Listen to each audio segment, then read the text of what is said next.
Der Caravansalon hat 60-jähriges Jubiläum, ja, und erster Drehtag bei Concorde, das ist der Cruiser.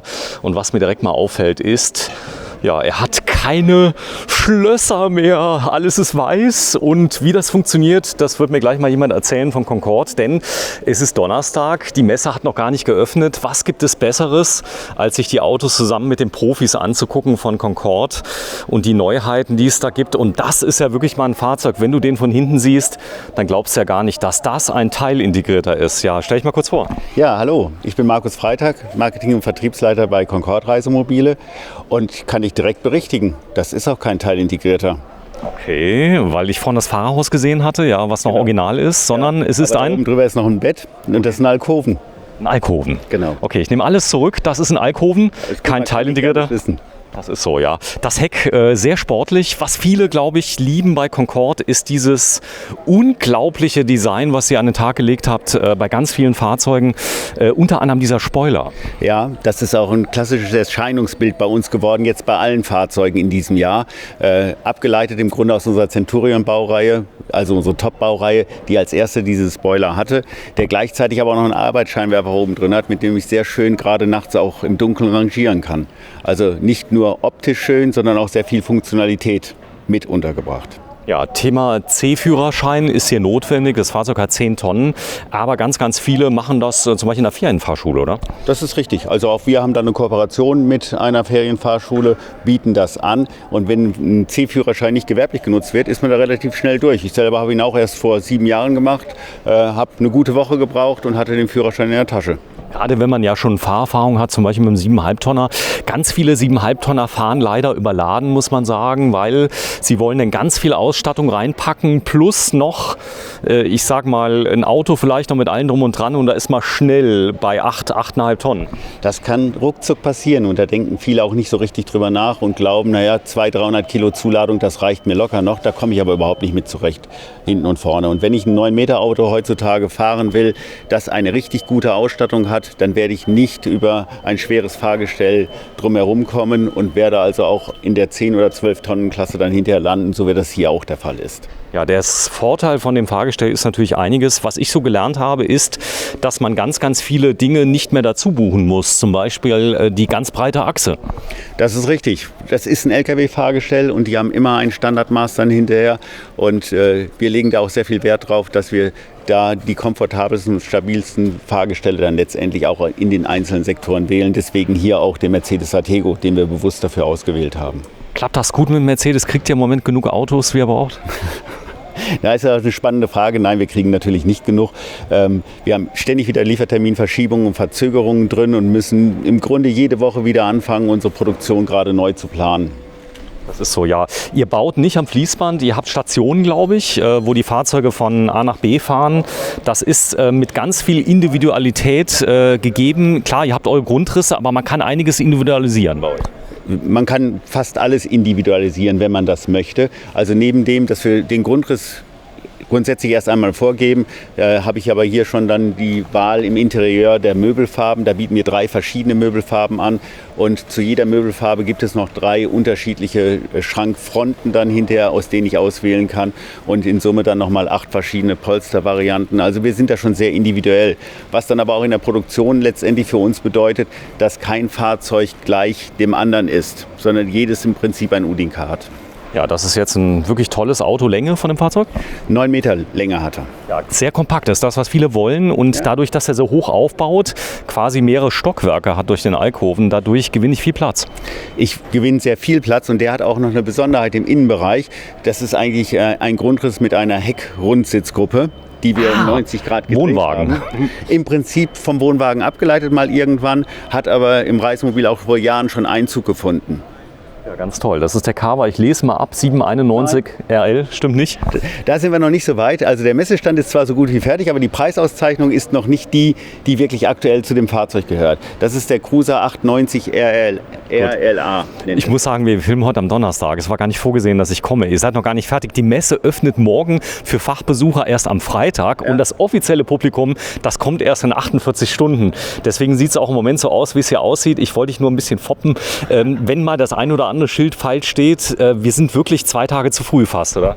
Das ist richtig. Normalerweise haben wir auch noch sehr viel Hektik an dem letzten Aufbautag, der für uns der Donnerstag ist. Aber wir haben ziemlich viel Gas gegeben. Wir haben früh angefangen dieses Jahr hier mit dem Messeaufbau. Und deswegen sind wir heute schon sehr entspannt, was letztendlich die Messe betrifft. Und wir sind so gut wie fertig mit dem Aufbau. So, jetzt mal eine Frage, was unterscheidet euch von vielen anderen Anbietern? Ich habe gehört, also wenn ihr die Fahrzeuge bekommt, das sind ja Fahrgestelle, die drauf sind, habt ihr nochmal so einen Zwischenrahmen, der irgendwie drauf ist? Ja, was uns grundsätzlich erst einmal unterscheidet zu allen anderen Herstellern, die man in Europa finden kann, ist einfach die Tatsache, dass wir jedes Fahrgestell selbst umbauen.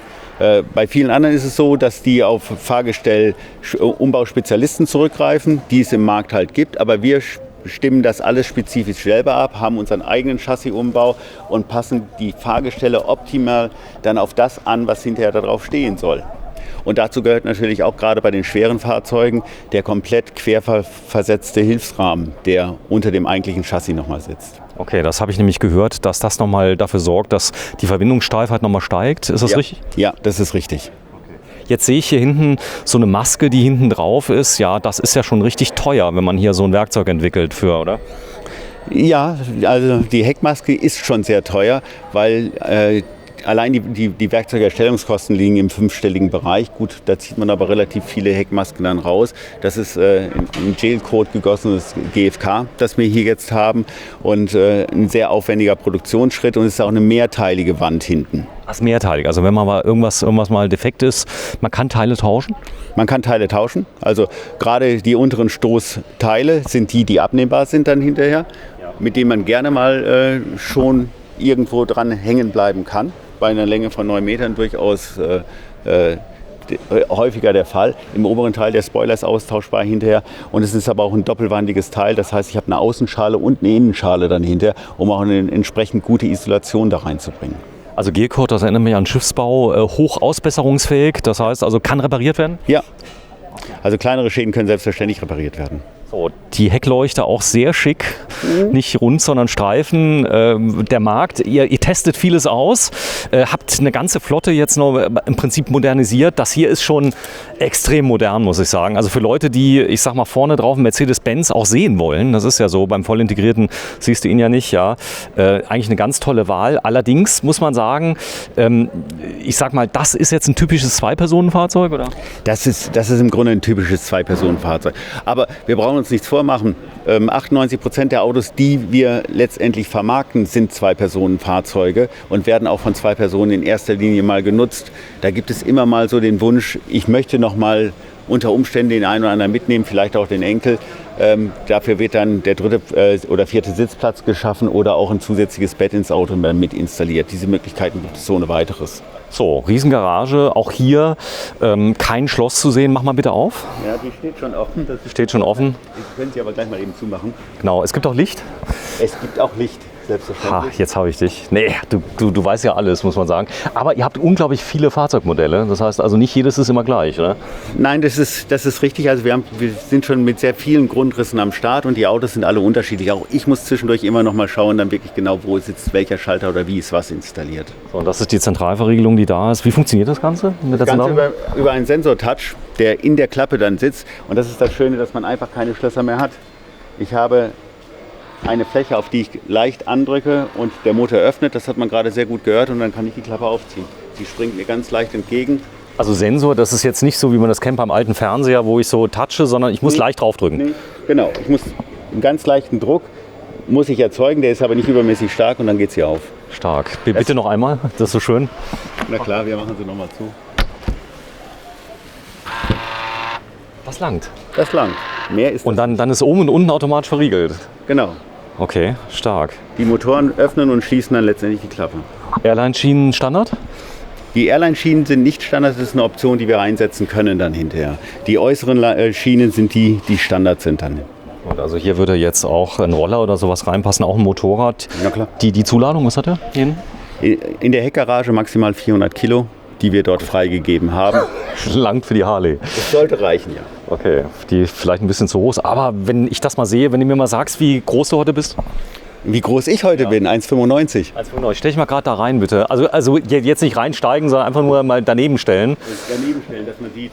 So, die Heckklappenhöhe, was hat das hier ungefähr? Also das sind knappe 1,40 Meter, die wir an reinem Stauraum im Innenbereich haben bei dem Auto. Hier ist unglaublich viel Technik drin. Ja. Ich sehe schon blau. Ist es Victron Energy? Oder? Nein, Victron ist es nicht, es ist Mastervolt. Das ist Mastervolt. Komplett, Ihr habt beides? Habt ihr auch Victron oder Nein, was nehmt ihr immer? Wir setzen nur auf Mastervolt. Komplett auf Mastervolt. Komplett auf Mastervolt, weil wir da einfach auch den Vorteil drin sehen, was die Batterietechnik betrifft. Gerade Lithium ist ja das, was sehr stark gefragt ist. Und auch hier wollen wir geschlossene Systeme haben, also ein Managementsystem von Mastervolt mit einer Lithiumbatterie von Mastervolt, um wirklich eine gute Kommunikation in der Elektroversorgung zu haben. Das muss man auch können, muss man sagen. Mastervolt kommt aus dem Schiffsbau, kann unglaublich viel Bustechnik mit drin. Du kannst darüber Lichter steuern. Wie weit seid ihr da gegangen?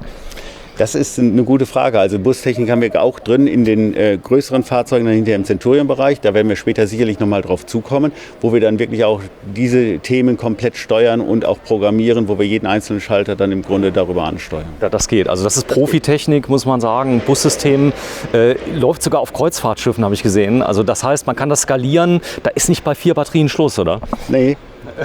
Definitiv nicht. Kraftwerk. Also auch wir haben schon bis zu 8 Batterien eingebaut, jetzt in die Fahrzeuge rein. Und wenn der Platz das hergibt oder der Kunde auch bereit ist, im Grunde auf ein bisschen Stauraum zu verzichten, setzen wir ihm so viel rein, wie er möchte. Man kann sogar mischen, habe ich gehört. Also man kann sogar Lithium mischen mit Bleigel, mit AGM. Ja, ist aber nicht wirklich, so weiter. Ist es nicht wirklich zu empfehlen, weil das schon ein sehr komplexes Thema dann hinterher ist, auch von der Steuerung des Ladens. Ich sehe schon, also ich kenne nur wenige Leute, die sich wirklich gut auskennen mit Mastervolt, muss ich sagen. Und ihr macht nur Mastervolt, richtig? Wir machen nur Mastervolt. Auch in den kleinen Autos? Auch in den kleinen Autos, ja. Ja gut, ALDE, was ist hier drin oder ist schon was Größeres? Nee, das ist die alte Warmwasserzentralheizung, die wir hier drin haben. Gut. Wenn du mal gerade so lieb bist, hast du die Möglichkeit, mal gerade das Panel da runterzuholen? Ja klar, wir können einfach mal reinschauen. Das mal eben schauen. Weil das ist ja alles bei euch Handarbeit quasi. Die Elektrotechnik, die drin ist. Gerne einfach mal 1, 2 aufmachen. Gerne. Dass man da ein bisschen mal hinterschauen kann. Ja, ich habe bisher die Concorde-Fahrzeuge immer selbst besichtigt und war immer ganz, oh ja, Mastervolt, Türkis, wie man es kennt. Aber jetzt springe ich doch mal rein und mache die Mitte einfach nochmal auf. Gerne. Ich filme schon mal hier das Terminal. Gut, das soll ja auch fürs Auge ein bisschen was sein. Ja, ja, und da ist sie, die Kombi Master. Ich hatte ja auch mal Mastervolt, muss ich sagen. Okay. Also ich war außerordentlich zufrieden. Ist allerdings so, ich habe es eben schon betont, man soll die Profis dabei haben, also die das wirklich können. Ist nichts so mal eben, wo man dann sagt, das kann ich mal eben selber machen, oder? Nein, vor allem man sollte nicht auf die Schnelle da einfach mal reingehen, sondern wenn, dann sollte man sich auch ein bisschen Zeit nehmen, wenn man etwas selber daran machen möchte. Wir bieten aber über unsere 24 Stunden, 24 sind es nicht ganz, 20 Stunden Hotline, Service-Hotline an, den direkten Kontakt mit uns im Werk zu haben, 7 Tage die Woche. Wir können euch live reinschalten, gell? Sogar Genau, das können wir, oder wir geben die Hilfestellung am Telefon. So ist es. Ja, ganz viele Klappen, auch hier Sensortechnik. Ist das jetzt neu mit der Sensortechnik? Also ein Freund von mir hat gesagt, geh mal zum Concorde. Die haben keine Schlösser mehr. Ich habe irgendwie vor 2, 3 Tagen ein Bild veröffentlicht. Ja, das ist, aber wir machen die schon seit 3 Jahren jetzt. Haben die auch gemeinschaftlich mit dem Klappenhersteller entwickelt und sind sehr zufrieden mit dem Ergebnis, was wir bekommen haben. Ach, die bleibt stehen? Die bleibt stehen. Nach oben? Na klar. Sehr praktisch. Das heißt, die fällt nicht nach unten irgendwie auf das, was du brauchst? Ja, wenn ich beide Hände brauche, um mal etwas reinzustellen, wie zum Beispiel eine Kiste Wasser, die ich in dem Stauraum ja locker unterbringen kann, dann brauche ich meine Hände und da muss die Klappe offen stehen bleiben. Und das bei Wind und Wetter. Das ist so, also die Zuverlässigkeit ganz wichtig. Wenn man so eine Zentralverriegelung hat, bei mir wird zum Beispiel zentral angezeigt, ist alles zu. Oft muss ich leider nochmal nachdrücken. Ist das hier nötig oder klappt das gut? Das klappt sehr gut. Die Klappen sind eigentlich immer so eingestellt, dass sie sehr leicht ins Schloss reinfallen dann hinterher. Ich kann die ein bisschen anlaufen lassen, das war's, Klappe ist zu. Ist mir das noch zu laut, kann ich sie aber ohne weiteres auch einfach nur zudrücken. Das ist, nicht jeder möchte seine Klappe reinfallen lassen. Ich kann sie einfach drücken. Das war's. Dann ist sie wieder zu. Das war's. Sehr schön. Ja, Stauraum. Was ist daneben? Leider hinter dem Schild. Da ist nochmal ein Stauraum, der komplett durchgeht. Komm, wir schauen mal auf der anderen Seite. Von der anderen Seite anschauen. Du weißt ja, die Leute wollen ja bei so einem Auto immer mal ganz durchgucken. Unser erstes Video, wir testen uns mal gegenseitig aus ein bisschen. Ja. Du machst das schon lange für Concorde? Für Concorde bin ich jetzt im 8. Jahr tätig. Also schon verhältnismäßig lange. Und im Vertrieb sowieso, wenn einer schon mehr als 5 Jahre hinter sich hat bei einer und derselben Firma, ist das schon sehr lange. Du sagst es, Außendusche.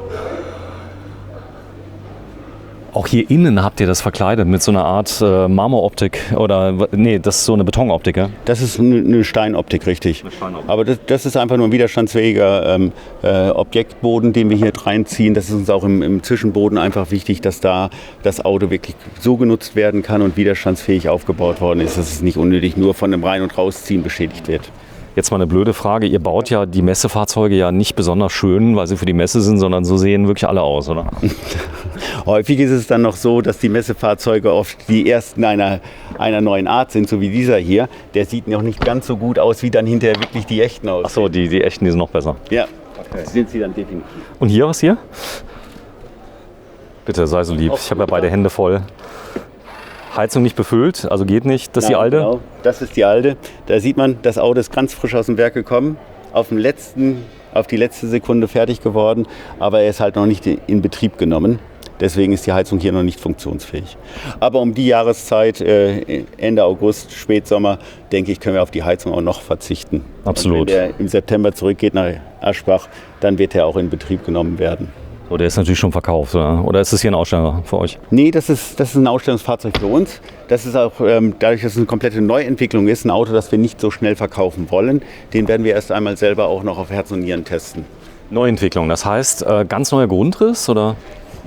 Auch der Grundriss ist in der Klasse für uns komplett neu, so wie wir ihn jetzt dort reingesetzt haben. Wir können ja gleich mal auch reinschauen, dass wir mal so ein bisschen was dazu sehen.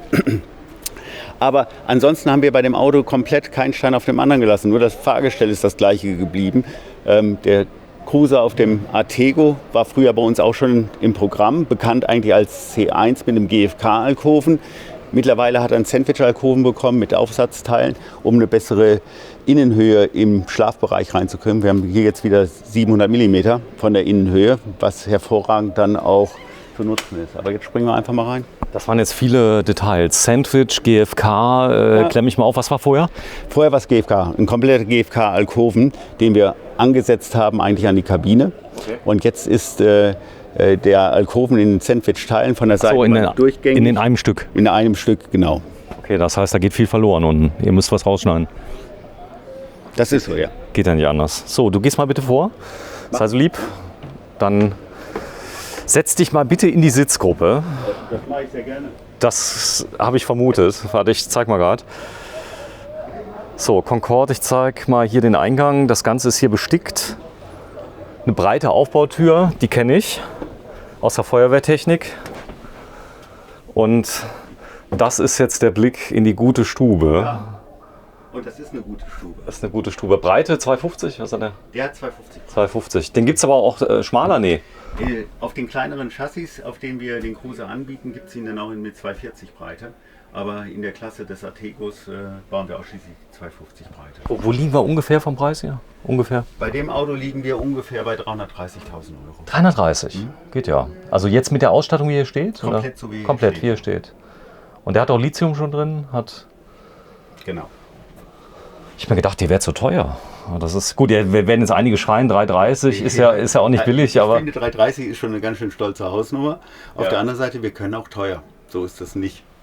Gut, aber du kriegst ja im Prinzip ein LKW-Chassis, du kriegst eine Rundsitzgruppe, du kriegst hier wahrscheinlich so eine Lümmel-Couch, die einiges kann. Hat die noch eine Funktion? Oder? Die hat Relax-Funktionen, die kann sehr vielfältig umgebaut werden. Okay. Letztendlich, dass ich wirklich dann 2 Sitzplätze daraus mache, zum Fernsehgucken dann hinterher, wo ich wirklich die Füße hochlegen kann. Du bleibst bitte mal sitzen, denn ich muss mir gerade mal hier so ein Fotofinish für dich mal überlegen, wie wir das am besten mal zeigen. Rundsitzgruppe hat natürlich enormen Vorteil, gerade im Heck. Du bist über allem, du hast einen Rundumblick, der traumhaft ist. Du kannst, du siehst auch beim Alkoven, was ich immer toll finde, ist, du siehst das Führerhaus nicht, das Fahrerhaus nicht. Genau. Dadurch hast du nicht das Gefühl, du bist in einem Wohnmobil, sondern du bist fast in so einer, ich sag mal, Eigentumswohnung. Es fühlt sich komplett anders an, weil definitiv Fahrer- und Beifahrersitz in der Wohnlandschaft nicht mit drin stehen, woran ich ja doch immer wieder erkenne, dass es ein Fahrzeug ist, habe ich hier wirklich das Gefühl, ich bewege mich in einem kleinen Apartment mit all dem, was es hat. Und es ist sehr großzügig. Es ist deutlich mehr Wohnraum hier geschaffen worden, in dem ich mich aufhalten kann, als das bei vielen anderen Fahrzeugen in der 9-Meter-Klasse der Fall ist. Ja, es soll ja Leute geben, die mit so einem Fahrzeug wegfahren und dennoch Fernsehen gucken. Wo ist denn der Fernseher versteckt? Der Fernseher ist unter der Anrichte versteckt, der da ausgefahren werden kann. Das geht? Oder Ja. ist noch keiner drin? Doch, da ist einer drin. Zeig mal bitte. Und ich habe es noch nicht ausprobiert. Ist nicht schlimm. Das Auto hier ist, aber ich gehe davon aus, dass es funktioniert. Ich liebe das ja immer, wenn so Fernseher rauf und runter gehen. Wahrscheinlich hat der 90 Zoll. Ah nee, der hat so, was ist das da, 50? So irgendwas? Das ist ein 40 Zoll, den wir hier drin 40 Zoll. Ja. Ja, aber schön. Das heißt also, wenn du ihn nicht brauchst, ist er weg. Der hat wahrscheinlich... Er stört das Bild des Wohnens nicht. Und wenn ich ihn brauche oder haben möchte, fahre ich ihn einfach von unten hoch. Stark. Und hier können sich zwei Personen dann richtig schön reinlümmeln, die dann irgendwas gucken abends mal, sei es denn Nachrichten oder was anderes. Das ist so. Und da es ja ganz jahrestaugliche Fahrzeuge sind, auch im Winter kann das ganz schön sein, wenn es dunkel ist und vielleicht auch mal stürmt, letztendlich hier einen gemütlichen Fernsehabend zu verbringen. Die Höhe von dem Fahrzeug? Gesamthöhe außen liegt bei 2 Meter, oh jetzt muss ich ganz kurz nachdenken, 2,76, wenn ich es richtig im Kopf habe. 2 oder 3? 3,76. 3,76, also fast 4 Meter, aber es fehlt noch ein bisschen was. Hat auch einen Vorteil, also wenn man so leicht unter 4 Meter ist, es besser wie genau dran, habe ich gehört. Jeden Zentimeter, den ich mir sparen kann, der hilft schon mal. Die europäischen Höhen sind da halt häufig anders, was auch Unterführungen oder Brücken betrifft. Und da tut das schon ganz gut. Und mit Mitte 3,70 kommt man noch ganz gut zurecht mit so einem Auto. Ja, also ein Multifunktionstisch, der lässt sich ordentlich ausziehen. Wie funktioniert das? Der lässt sich ausziehen. Auch dazu nehmen wir mal einfach die Dekoration hier runter. Stimmt, ihr habt schon alles für die Messe fertig gemacht und dann komme ich. Ja, Ja. und möchtest alles ganz genau wissen, aber Ja, dafür sind wir ja da. und jetzt hier die Holzfarbe ist wählbar außen. Da. Die Holzfarbe ist wählbar, ja. Also das ist jetzt der Farbton Jatoba Brillant, in dem wir gucken, der ist einmal noch geblockt. Ich hatte auch mal so einen Tisch. Der. Ja? Ja, ja. Schön. Das kenne ich noch. Dann kann ich ihn im Prinzip in jede Richtung verschieben. Ja. Okay. Und so kann ich ihn, je nachdem wie ich ihn brauche, dann auch nutzen. Und der umgekehrte Weg ist der, wieder zusammenfahre und der dann wieder zusammenführt. Das ist Schreinerkunst pur, glaube ich. Sowas. Oder ist das ein Zulieferer, der sowas baut? Das ist ein Zulieferer, der uns das System letztendlich des Tischgestells liefert. Und klar, die Möbelplatten selber werden im Fränkischen, in unserem unmittelbaren Umfeld gefertigt. Ja, Made in Germany, das dürft ihr behaupten. Ich glaube, der Artego wird auch in Deutschland gebaut, oder? Der Artego wird auch in Deutschland noch gebaut. Der kommt aus Wörth. Sehr schön. Kann man hier raus ein Bett machen, theoretisch? Hieraus kann man auch ein Bett machen. Ja. Da Okay. gibt es einen Zusatzpolster nochmal zu. Tisch ist absenkbar dann anschließend. Und damit kann ich da auch nochmal eine Liegefläche ausbauen. Ja, selbst hier, ich sag mal so, wenn ich jetzt hier mal einnicke, die Länge, das könnte schon fast passen, oder? Das so mal so ein Nachmittagsschlaf. Für ein Mittagsschläfchen reicht die Länge auf jeden Fall hier im Quermaß raus. Wir sind etwas über 2 Meter. Wenn ich das eine Polster hier wegnehme, dann und damit kann ich hier gut ein Mittagsschläfchen machen. Toll. Ist da unten drunter noch Stauraum unter dem? Wo ich hier sitze, Ja. da haben wir die Garage drunter. Die Garage. Und auf der anderen Seite dort ist Stauraum. Da ist Stauraum. Zeig mal bitte. Ja. Das wir einmal kurz mal sehen, so. Jetzt wird spannend, das ist nämlich auch neu. Da muss ich selber mal gucken, Wow. wie es geht und wie ich rankomme. Ah, da kommen wir direkt an den Boden ran. Genau. Das ist ja der Bereich des Zwischenbodens dann hinterher schon, wo wir also ein sehr großes Staufach dann haben hier, was von innen zugänglich ist. Schön. Die Sitze, die sind hinten, nehme ich an. Also hier in dem Bereich, oder?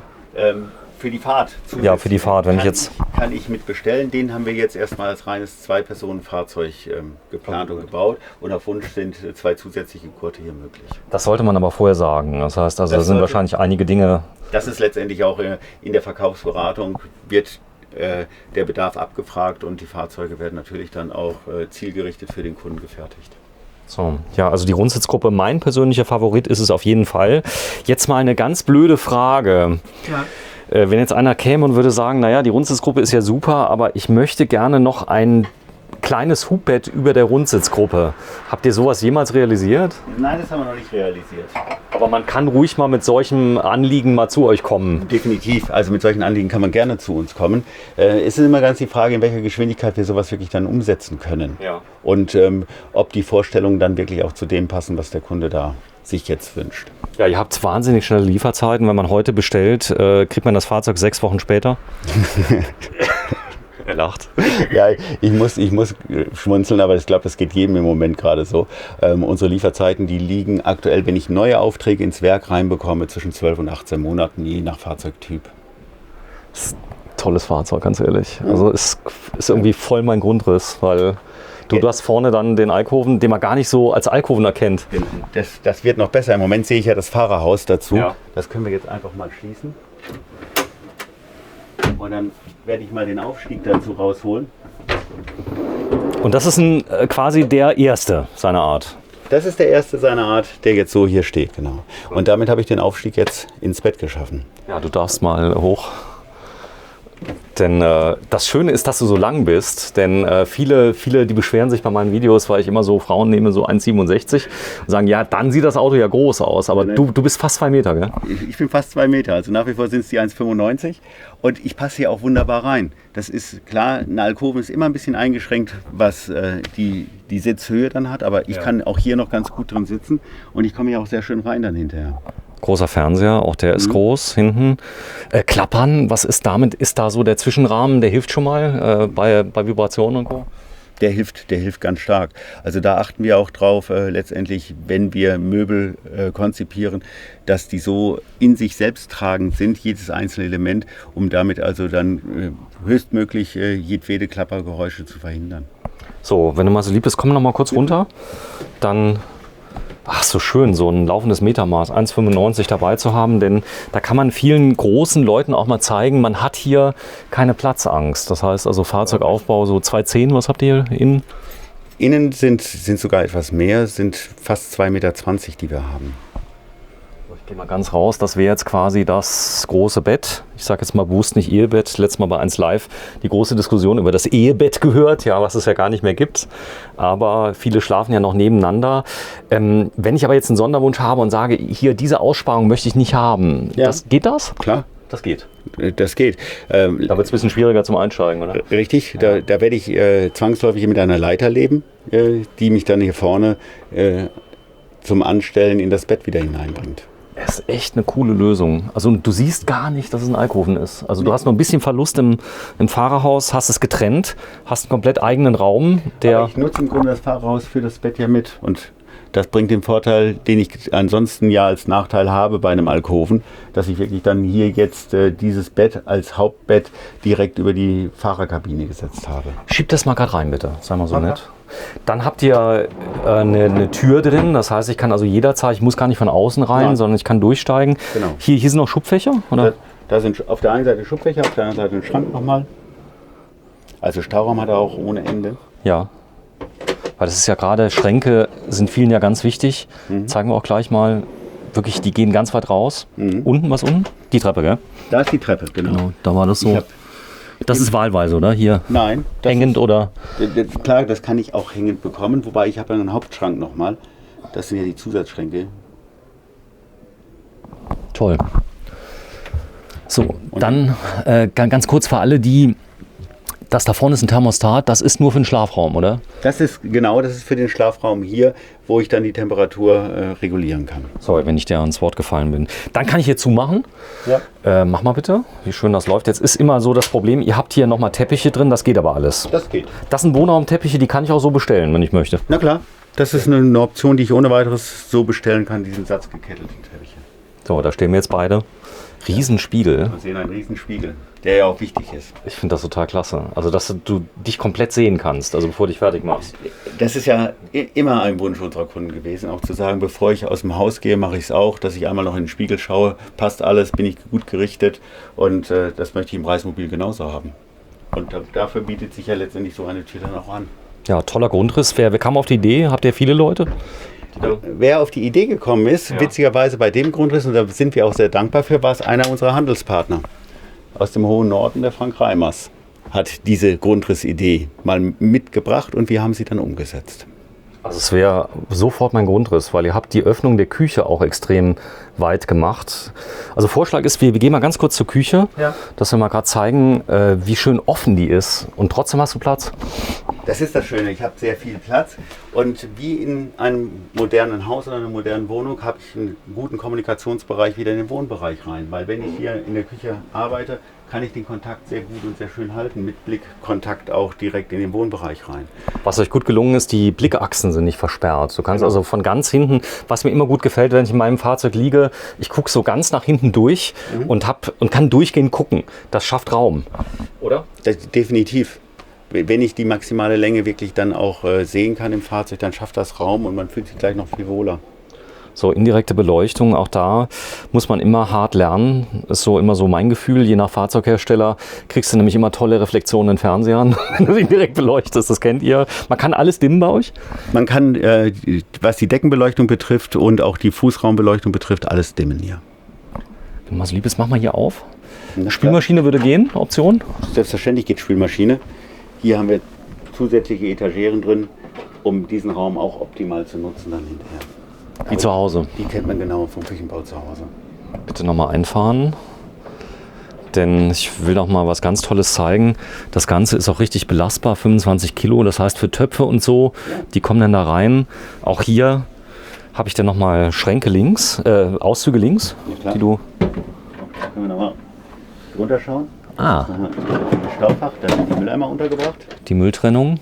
Genau. Und darüber haben wir nochmal 2 Schubladen. Toll. Ja, jetzt sehen ja solche Fahrzeuge sehen ja immer sehr schön aus, wenn sie aufgeräumt sind.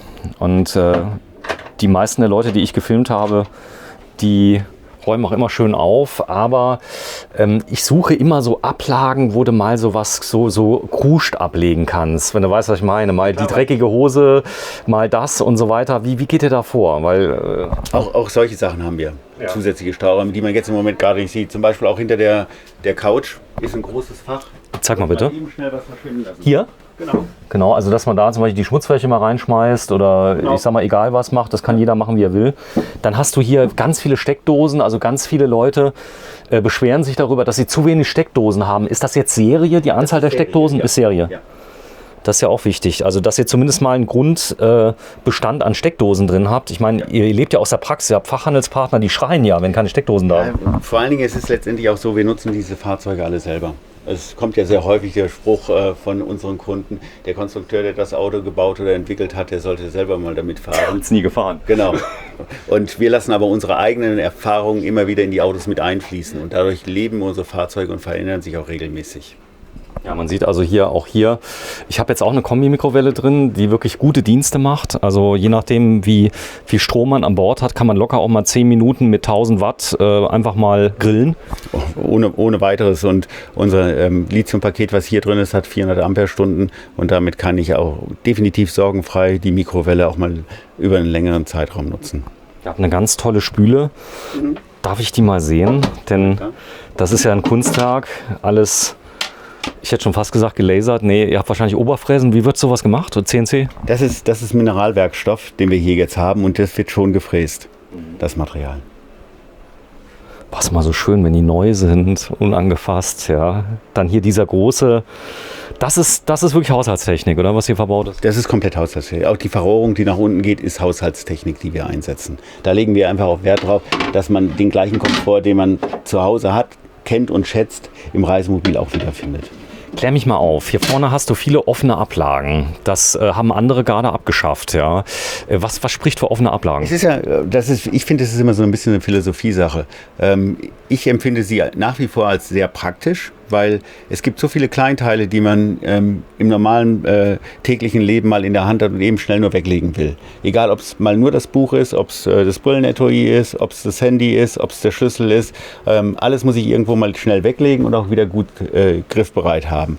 Diese Nester, so wie wir das nennen, unter den Dachschränken, sind so konzipiert, dass die Sachen da auch während der Fahrt drin liegen bleiben können. Die haben alle eine Vertiefung. Ich kann zwar nicht hochstapeln, aber ich kann die normalen Sachen da drin liegen lassen, kann mit dem Auto weiterfahren, ohne dass ich sie wieder wegräumen muss. Und damit erhöhen sie ja den Wohn- und Nutzkomfort. Ja, ihr habt die Sachen, die auf Gas sein sollen, auf Gas gelassen. Das heißt, also hier ein AES-Kühlschrank noch drin. Da haben wir ein Gaskochfeld. Das macht richtig Sinn. Ja, wobei denn das kein AES ist. Ist das ein Kompressor? Das ist ein Kompressorkühlschrank. Genau. Ich habe den gleichen. Ja, das Dometic bietet ja mittlerweile dieses Gerät sowohl als Absorber als auch als Kompressorkühlschrank an. Und der Absorber hat ja die AES-Funktion dann, dass er über 230 Volt bzw. über Gas laufen kann. Und das ist aber jetzt ein reiner Kompressorkühlschrank, der hier drin. Habe ich jetzt probiert. Also ist super. Bloß frisst so 80 Watt. Das ist so 80 Wattstunden ist schon dann, je nachdem wie viel es denn da ist. Ja, gut, ich habe ein großes Lithium-Paket, aber ich glaube, ich würde den nächsten nochmal wieder auf Gas nehmen. Aber wenn Leute zum Beispiel in Spanien sind, bei 40 Grad und Co., da habt ihr ja viele, die gerade nach Spanien fahren, da ist das doch die bessere Wahl, oder? Da ist der Kompressor definitiv die bessere Wahl dann hinterher, weil er einfach die Kühlleistung auch bei den hohen Außentemperaturen gut bringt.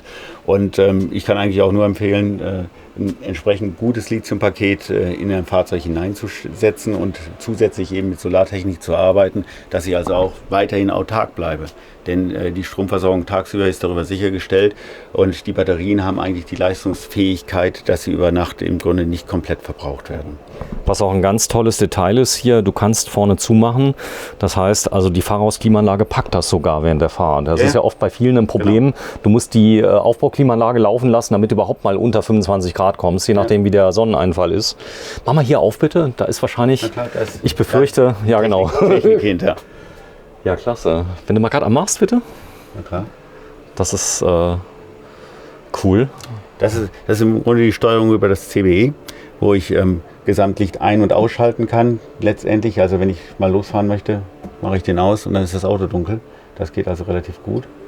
Und so kann ich es auch wieder einschalten. Hier auf dem Hauptfeld habe ich dann im Grunde den Wasserschalter oder die Wasserpumpe noch sitzen, die ich ebenfalls zuschalte. Ich erkenne hier übrigens gerade auch, dass das Auto am Landstrom ist, durch den grünen Stecker, der vom Symbol her da ist. So, Tel Air, der hat einen Moppel eingebaut? Ja. Generator? Nein, der hat einen Generator eingebaut, das ist richtig. Okay, klasse. Ist auch der Wunsch vieler Leute, einfach mal laufen lassen so ein bisschen, wenn man es braucht. Ja. Dann natürlich Hubstützen. Genau, Hubstützanlage ist eigentlich bei solchen Autos ein Must-Have meiner Meinung nach. Anders kriege ich das Auto wirklich nicht richtig stramm gestellt und auch nicht vernünftig in die Waage gestellt. Und keiner möchte sich das, glaube ich, heute noch antun und einen Keil mitzunehmen, einen relativ großen, um das Auto irgendwo auf dem Keil auszurichten. Dann die Mastervolt, auch hier, da bist du ja wahrscheinlich auch, hast die 19. Schulung bekommen, Mastervolt. Ja, über die Jahre hinweg lernt man halt sehr viel dazu. Aber da sehe ich halt schon von der Bedienung her, Batterie ist im vollen Ladezustand. Ich habe gerade im Grunde eine minimale Erhaltungsladung, die das Gerät noch abgibt. Solar ist am Dach drauf? Solar ist am Dach drauf. Okay. Auch da in der Halle aber nicht, da kann ich die beruhigen. Ja, ich habe gedacht, ihr habt ein paar UV-Lampen oben drauf, um das Auto zu laden. Scherz. Ja, das Ganze ist richtig toll. Kommen wir nochmal auf die Schränke am Eingang. Ist das ein Kleiderschrank, oder? Das ist ein zusätzlicher Stauschrank nochmal. Stauschrank. Kleiderschrank haben wir den Hauptkleiderschrank im Badbereich stehen. Den haben wir uns ja noch gar nicht angesehen. Machen wir gleich. Auch hier ist wahnsinnig viel Platz. Ich habe ihn nicht. Wenn man den Stauraum wirklich in Ruhe mal Stück für Stück durch das Auto sich ansieht, wird man schon feststellen, für 2 Personen extrem komfortabel, was ich hier unterbringen kann. Ich bin ja immer noch an diesem Hubbett. Ja, so ein flaches Hubbett. Da muss ich jetzt mal andere mit nerven demnächst. Ja, die müssen sich was überlegen. Sehr schön. Ja, auch hier, du musst hier nicht auf Gewicht achten. Ja. Der Artego, ein ganz tolles Nahverkehrsfahrzeug, also Laufleistung größer, 500, 600, 700.000, keine Seltenheit, aber so viel fahren die gar nicht, die meisten, ne? Nee, die meisten fahren deutlich weniger. Und die Maschine ist schon wirklich auf eine Laufleistung ausgelegt, die aus dem gewerblichen Gütertransportverkehr kommt. Also von daher braucht man sich, was die Motorisierung betrifft, überhaupt keine Gedanken machen. Die Kuscheldecke, guck mal da, von Concorde. Dann, ja, hast du einen großen Kleiderschrank. Du könntest aber, du hast ja eben mal schon gesagt, du könntest den einen oder anderen Schrank dann auch zum Kleiderschrank umbauen. Ja, wenn du überhaupt kein Thema. Das können wir ohne weiteres tun. Kann der Kunde auch selbst entscheiden. Wir sind in den Schränken immer so ausgestattet, dass wir für die Böden im Grunde die Vorbereitung schon haben, dass ich sie individuell von der Höhe einstellen kann. Und das Gleiche kann ich letztendlich auch mit der Kleiderstange dann tun. Ja, eine Riesendusche, auch die ist unglaublich hoch. Was, klar, man sagt jetzt immer so, aber es gibt ja viele Leute, gerade im Norden, der kommt aus dem Norden, der Händler, der das gebaut hat, der den Grundriss empfohlen hat. Der den Grundriss uns empfohlen hat, der kommt aus dem hohen Norden, ja. Da weiß ich nur, die sind alle recht groß. Wissen der. Wenn du mal kurz, was hast du für Schuhe an? Es geht. Geht. Ich habe eine sehr weiche Sohle. Steig mal bitte ein. weiß, Das sind ja Indoor-Schuhe. Stopp, Detail. Was war das jetzt? Ja? Du hast es entriegelt. Ich habe entriegelt. Das ist die Farbverriegelung, die wir hier oben haben. Wo? Einfach ein Hebel. Ach, so simpel. Genau. Und es funktioniert. Das funktioniert perfekt. Echtglas, oder? Das ist eine Echtglastür, ja. Und? Genial. Und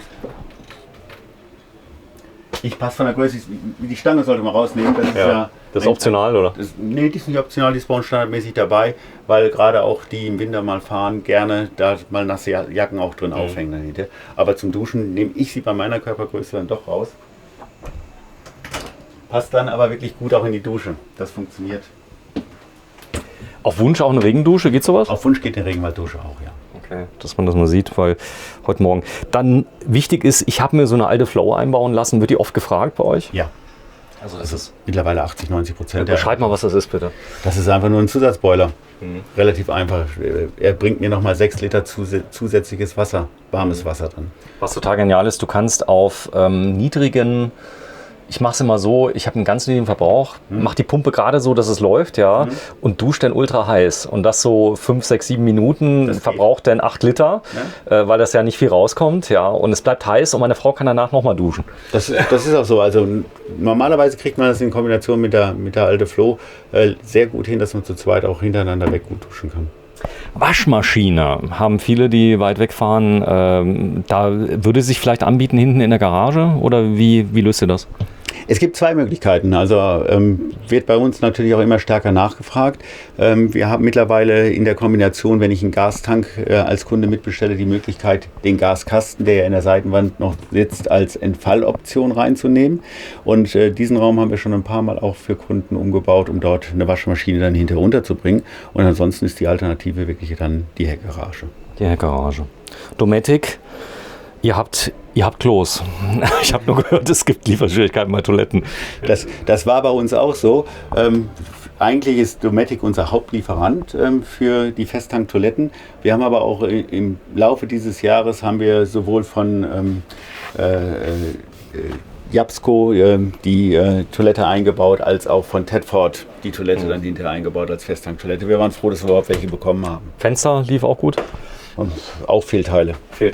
Das heißt, ihr baut denn teilweise, sind keine Fenster drin, ihr müsst sie nachrüsten dann, das oder? Das ist richtig. Ja. Also die Fahrzeuge gehen durch die Produktion bis zum bestimmten Bereich durch und müssen dann aus dem Band ausgesteuert werden, damit sie dann in die Nachrüstung hinterherkommen. Es wird ja besser. Also kann man nur sagen, die Leute stellen sich vielleicht darauf ein, wollen wir hoffen. Ja, dann auch hier, ihr habt eine ganz besondere Tischform gewählt. Zu Hause würde man sowas nicht bauen, aber hier ist es perfekt angepasst, dass du gut durchkommst. Genau. Das ist eben den Raum wieder zu öffnen und viel Bewegungsfreiheit im Bad auch zu haben. Ja, wie man sieht, ihr wascht euch auch selber. Das heißt, ihr hättet gerne Waschbecken, die man gut reinigen kann. Ja, das heißt, die nicht in irgendwelche Ecken laufen, sondern hier läuft alles auf das Zentrale zu. Ja, du lachst, aber... Nein, es soll zweckmäßig sein. Uns war wichtig, dass es groß genug ist, dass ich wirklich auch mal nicht nur die Hände drin waschen kann, sondern vielleicht auch mal bei einer Katzenwäsche den Kopf darunter bringe, um mir die Haare noch mal zu waschen und das Gesicht vernünftig waschen zu können, ohne das ganze Auto dann hinterher auch zu versauen und nass zu machen. Ja, das Klopapier ist jetzt innen. Bitte mal öffnen. Habe ich schon gesehen, der Schlitz. Ich habe es nur vermutet, dass, ja, da ist die teure Rolle, die drin ist. Auch hier Auszüge 25 Kilogramm, was auch immer da 25 Kilo wiegen könnte. Es darf rein bis 25 Kilo. Genau. Also wir setzen auch hier Schwerlastauszüge rein, dass wir wirklich dann auch größere Gewichte hier ohne weiteres verstauen können. Bitte einmal unten aufmachen, die zwei. Weil gerade das Thema Bad ist für viele Frauen ganz wichtig und Männer. Bitte nochmal ganz unten, denn die Zeit müssen wir uns nehmen.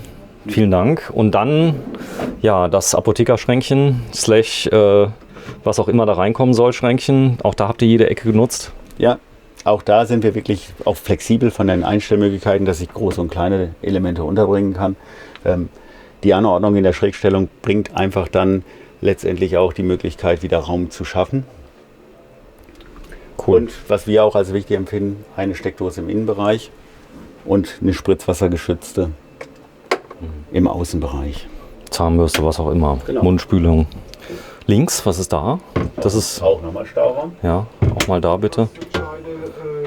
Also was auch schön ist bei euch, ihr habt Folgendes gemacht, ihr habt das jetzt geöffnet und habt also jeden Punkt genutzt, habt aber auch an die Männer gedacht, die sich rasieren, weil da immer so Haare stehen bleiben, du kennst das und man kann sich von allen Seiten angucken. Ja.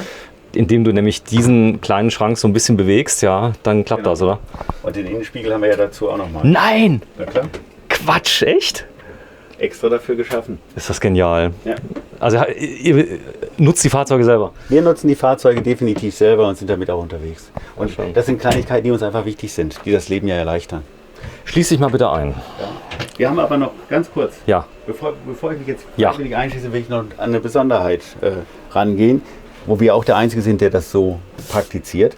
Das ist nicht nur einfach ein Element, sondern es ist ein echter Handtuchwärmer, den wir an die alte Warmwasserheizung angeschlossen haben, wo wir das Leitungssystem durch die Wand durchlaufen lassen und damit im Grunde dann, wenn die Heizung eingeschaltet ist, die Handtücher hier im Prinzip gleich schneller trocknen und anwärmen können. Okay, das heißt also kein schwer zu reinigendes Röhrenmonster. Ich meine, viele lieben es, aber wer es neben dem Klo mal sauber gemacht hat, will jetzt nicht ins Detail gehen. Der weiß schon, wie unangenehm das sein kann. Ja, das ist so. So, also hier habt ihr euch Gedanken gemacht. Ja. So gerade Flächen, die kann man ja gut reinigen. Das ist der Vorteil. Das heißt, drüber wischen. Das ist so. Ja. Je gerader oder je geradliniger etwas ist, umso leichter bin ich im Urlaub und es ist ja auch Freizeit, in der ich mich dort bewege. Du musst unbedingt mal diesen Teppich mal anheben, sei mal so lieb. Die ganze Welt schreit helles Holz. Ihr habt euch ganz bewusst, ich meine, das wirkt unglaublich edel, für diese Schiffsbodenoptik entschieden und das dunkle Holz genommen aus dem Yachtbereich. Ich meine, da hast du auch kein helles Holz. Ja. Ist das gefordert? Das ist schon ein bisschen heller, habe ich das Gefühl, das Holz, oder? Ich habe ja vorhin schon mal angesprochen, dass wir 3 Möbelfarben anbieten für diese Fahrzeuge und sind im Grunde, gehen über 3 unterschiedliche Farbnuancen. Das ist so ein mittlerer Farbton, in dem wir hier sind, mit dem Jatoba Brillant. Ich kann den auch deutlich heller bekommen. Ich kann Aber auch den dunkler. auch dunkler bekommen. Fällt mir gut. Also das ist jetzt eine Mischung zwischen beiden, weil Trends kommen und gehen. Ich denke nur an Kirschholz, kennst du ja noch, Ja, klar. 2007. War ein sehr langer Trend. Ja. Also der hat sogar noch bestanden, als ich bei Concorde angefangen habe. Da waren die Autos, und das war 2013, da waren die Autos zum Teil auch noch in dem Kirschholz. Ihr habt keine Kirsche mehr, ne? Nein, definitiv nicht. Im Moment nicht, das kommt noch. Dann gucken wir mal. Sie mag irgendwann wiederkommen. Irgendwann kommt sie garantiert. Genau. Weil es kommt alles irgendwann mal wieder. Eiche war jetzt auch wieder da. Dann, ja, bitte schließ dich mal ein. Denn ich kann beide Türen schließen, dann habe ich ein Raumbad. Ist da auch ein Spiegel drin in der Tür? Nee, die ist Nee. ja gerundet. Ja. Die Tür ist ja auch der Formgebung angepasst an der Wand. Wir öffnen, logischerweise muss sie dann auch hier halbrund wieder zugehen. Wäre aber schön, wenn hier ein Spiegel wäre, weil durch die Rundung würdest du dann etwas dünner erscheinen. Du kennst das aus dem... Naja, dem einen oder anderen wird das gefallen. Ich glaube, bei mir ist es so, dass ich zwischendurch mal die Rundung nach außen bräuchte, um dann etwas mehr Gewicht mir Verstehe. vorstellen und zeigen zu können. Ist es hier für Schirme eigentlich ein Fach? Das ist ein Fach für Schirme. Echt? Cool. Ich kenne das bei Skoda, da haben die ganz viele Schirmfächer irgendwo in den Seiten eingebaut. Das sind so Gadgets, die man eigentlich immer nur dann vermisst, wenn man sie nicht mehr hat. Ja, das ist so, oder? Ja, definitiv. Also ich bin auch ein Skoda-Fan und ich genieße diese kleinen Gadgets, die Skoda überall eingebaut hat. Also Ganz viele drin, gell? ist es Ja, genau. so. Der Türkantenschoner zum Beispiel, den finde ich genial. Der Ja. so ein- und ausklappt dann Ja. hinterher. Genauso wie aber auch der Eiskratzer da hinten im Taktdeckel. Ja, das sind viele Sachen. Ja, da habt ihr noch ein Fach, das kann man abschließen. Warum? Weil es immer mal so Dinge gibt, wo man sagt, die möchte ich gerne noch mal zusätzlich gesichert oder abgeschlossen Die haben. man also trotzdem schnell braucht. Trotzdem schnell braucht, den Ja. Zugriff hat, wie zum Beispiel auch den Fahrzeugschlüssel selber, den man ja nicht permanent am Mann haben möchte, den ich hier dann im Grunde aber auch mal wegschließen kann und dann nur noch einen kleinen Schlüssel zur Verfügung habe. So, ich überlege gerade, wir gehen mal ganz kurz durch. Ich habe ein Audiosystem nochmal vorne. Also bei den vollintegrierten sind ja die Audiosysteme oft miteinander gekoppelt für den Innenraum. Ja. Aber hier habe ich ja vorne ein eigenes Radio. Magst du mit mir mal ganz kurz in das Fahrerhaus gehen? Dass wir einmal mal kurz mal zeigen? Wollen wir von außen rein? Außen ruhig mal rein. Also Muss ich nur kurz sehen, dass der wird wir abgeschlossen sein. wir können auch von innen rein. Geht auch. Ich brauche sonst einen Schlüssel. Also ich schaffe das Wir können es noch. auch so machen, sonst ich gehe von innen rein und öffne ihn. Ja, können wir auch Das ist ja machen. möglich und dann treffen wir uns. Sehr gerne. Ich filme dich mal gerade, klar. weil mit 2 Metern, wie du dich da durchschlängelst. Geht auch das ganz gut. Ich habe auch gehört, du bist sogar ein bisschen älter als ich. Sieht man aber nicht. Das ist das Gemeine. Glück gehabt. So, jetzt bist du. Oder weil ich mein Leben lang im Urlaub gearbeitet habe. Im Urlaub. So, das hier in der Mitte, ist das fest oder kann man das hochklappen? Das ist fest. Das ist fest. Da sitzt ja der Motor drunter. Ja.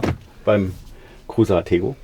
Es riecht gar nicht nach Motor oder irgendwas. Das ist schon fast PKW-Feeling hier drin, oder? Es ist PKW-Feeling. Also durch das, was wir gemacht haben mit den Sitzen, die auch zusätzlich belüftet sind dann hinterher und dem... Belüftet? Ja, die sind hinterlüftet. Deswegen auch das gelochte Leder da mit drin. Die habt ihr selber gebaut, die Sitze? Nein, das ist ein Mercedes-Sitz, den wir nur aufgewertet haben. Okay, den habt ihr dann beledert. Genau. Ah, hier drinnen auch die Optik. Genau, auch durchgezogen, um einfach den wohnlichen Charakter hier zusätzlich mit reinzubringen. So, das ist jetzt ein richtiger LKW, das heißt, der hat eine Staudruckbremse, nehme ich an. Hat er einen Retarder wahrscheinlich, oder? Auf Wunsch? Nee, bei Mercedes, beim Artego ist das eine High-Performance-Motorbremse, nennt sich die. Die funktioniert. Die funktioniert hervorragend. Und mehr brauche ich eigentlich gar nicht. So, dann habe ich also hier, es fühlt sich an wie im PKW, trotzdem hast du viel Platz. Für viele ist ja der Wunsch, so ein bisschen Fernfahrer zu spielen. Der Wunsch nach Technik. Wie viele Frauen habt ihr, die so ein Auto alleine kaufen? Alleine kaufen ist da, aber nicht so viele dann hinterher. Aber der Wunsch der Frauen ist schon sehr oft auch da, das Auto selber auch fahren zu können. Und es gibt unheimlich viele, die einen C-Führerschein machen. Das glaube ich auch. Auch sehr gut. Ja, nicht nur wegen Notfall kann immer was passieren, steht das Auto da, sondern es ist gar nicht so schwer. Also ich glaube, es gibt so einen Spruch, der läuft hinterher. Das ist so viel. Hat mir einer mal erzählt. Ja, der hat ganz wichtige Gadgets auf Wunsch. Der hat Spurhalteassistent zum Beispiel. Gibt es sowas? Nee, den Spurhalteassistent gibt es beim Mercedes nicht. Der hat den Spurtonwarner. Ja. Also der hat nur den Akustikton, wenn ich aus der Spur herausfahre, aber er hält es nicht aktiv. Das ist eine Rückfahrkamera. So, da gibt es aber auf Wunsch, habe ich mal gesehen, so 360 Grad. Das geht auch bei euch? Das geht genauso. Also, es geht das Birdview wie die Rückfahrkamera, die bei dem hier jetzt drin ist. So, also mich hast du überzeugt. Jetzt fehlen nur noch die notwendigen 330.000 Euro. Inklusive Mehrwertsteuer ist das? Natürlich, ja. Das ist inklusive Mehrwertsteuer. Inklusive Mehrwertsteuer. Komm, geh mal raus, dann unterhalten wir uns noch ganz kurz. Dann doch komfortabler. Du darfst da raus, ich gehe nach vorne. Genau. Komfortabler. Einmal durch. So, da stehen wir im Artego Alkoven, Baujahr 2022 oder ein 22er Modell. Und am Stand von Concorde auf dem Caravansalon in Düsseldorf. Und die Aufbautür hat natürlich ein Codeschloss, nehme ich an, und eine Fernbedienung. Beides. Damit, wenn ich am Strand bin, ich noch nicht mal einen Schlüssel brauche. Sehr schön. Ja, Lieferzeit, wenn ich den jetzt konfiguriere, bestelle, wo liegen wir ungefähr? 2 Jahre? Nein, so weit sind wir nicht. Aber wenn es gut läuft, irgendwo im Herbst nächsten Jahres. Herbst nächsten Jahres. So, viele haben ja noch ein Auto. Bis dahin kann ich ja dann meinen Führerschein machen, könnte dann auf die nächste Klasse gehen. Liege quasi, ich sag mal, bei einem gut ausgestatteten Daily, kann ich auch drüber kommen über 330, oder? Kann ich, ja. Locker sogar. Ja. Definitiv. Ja, vielen Dank. Nochmal kurz dein Name bitte. Markus Freitag. Markus Freitag. Markus, ich danke dir herzlich. Gerne. Hast du noch was anzumerken? Weil du wolltest eben noch was sagen. Nein, ich glaube, wir sind durch alles jetzt durch, was das Auto betrifft. Ja, vielen Dank erstmal fürs Zuschauen. Das ist ja der Concorde. Genau die Bezeichnung von dem? Das ist der Cruiser Artego und der nennt sich 890 RLA. 890 RLA zum Preis von ca. 330.000 Euro, den ihr hier gesehen habt. Und vielen Dank fürs Einschalten. Bis zum nächsten Mal vom Stand des 60. Caravansalons in Düsseldorf. Heute am Donnerstag, den 26. August 2021. Tschüss!